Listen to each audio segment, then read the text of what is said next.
जी, मुझे श्रीमद् भागवत गीता से जानना है कि किधर लिखा है कि हमें गुरु की खोज करनी चाहिए। कहाँ कृष्ण भगवान ने बताया है अर्जुन को? देखिए, ये हमारी है श्रीमद् भागवत गीता। हाँ। गीता प्रेस गोरखपुर से प्रकाशित है, कोड नंबर 17 है। इसके जो है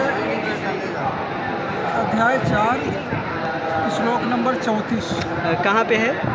श्रीमद् भागवत गीता अध्याय 4 श्लोक नंबर 34। बिल्कुल। इसमें लिखा हुआ है कि गीता ज्ञान देने वाले ने अर्जुन को कह रहे हैं कि तू उस ज्ञान को तत्वदर्शी ज्ञानियों के पास जाकर समझ। इससे स्पष्ट है कि कोई और ज्ञान है जो गीता जी में और हमारे पवित्र वेदों में नहीं है। उस ज्ञान को तत्वदर्शी संतों के पास जाकर समझ। उसके लिए, उस ज्ञान को समझने के लिए एक डिसिप्लिन बताया है। उन्हें भली भांति दंडवत प्रणाम करना पड़ेगा।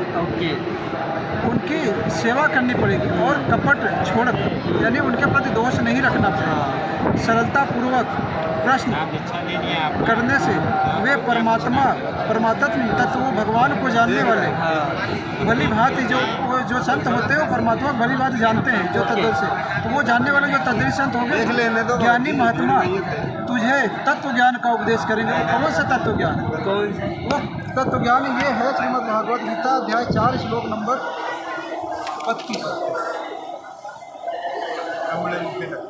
देखिए, इस प्रकार और भी बहुत तरह के यज्ञ। ये ब्राह्मण है। ब्राह्मण का मतलब वेद की वाणी नहीं होती।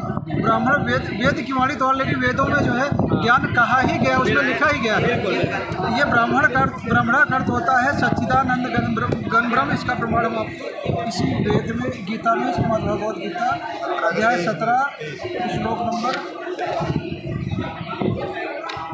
23 देख रहे लिखा, ओम तत्सत इति त्रिविधा ब्राह्मण सच्चिदानंद गण ब्रह्म।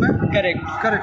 इनकी वाणी में यहाँ बोल रहा है कि ये जो सच्चिदानंद घन ब्रह्म है, इनकी वाणी में जो है, इनकी वाणी में जो बताया गया है वो वाणी परमेश्वर जो है हमारा ऋग्वेद मंडल मंत्र नंबर 17 में बताया हुआ है कि वो जो कबीर वाणी है, परमात्मा जो है कबीर वाणी में आके वो ज्ञान देता है। उस ज्ञान को जो है तत्वदर्शी संत ही बता सकता है। उसके अलावा वो एक कंडीशन कर दिया है, तो जो कबीर वाणी होगी उसको तत्वदर्शी संत ही डिफाइन कर पाएगा, उसके अलावा और कोई कर ही नहीं सकता।